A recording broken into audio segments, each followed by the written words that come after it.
We turn now to the growing concerns over the spread of bird flu. A third human case has now been reported in the U.S. Another farm worker in Michigan. What? Yeah. Man, hell no. While officials say the risk to the general public remains low, work on vaccines is already underway.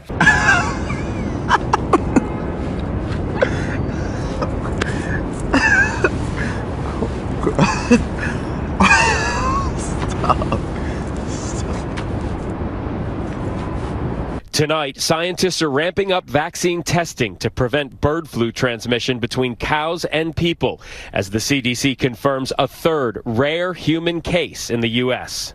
A cow likely infecting a Michigan dairy worker, now the first to show respiratory symptoms like coughing. What? What? The previous two cases showed symptoms like pink eye.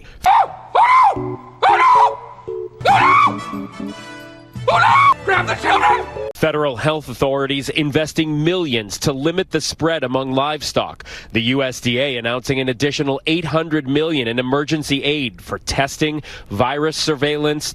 Just living the dream.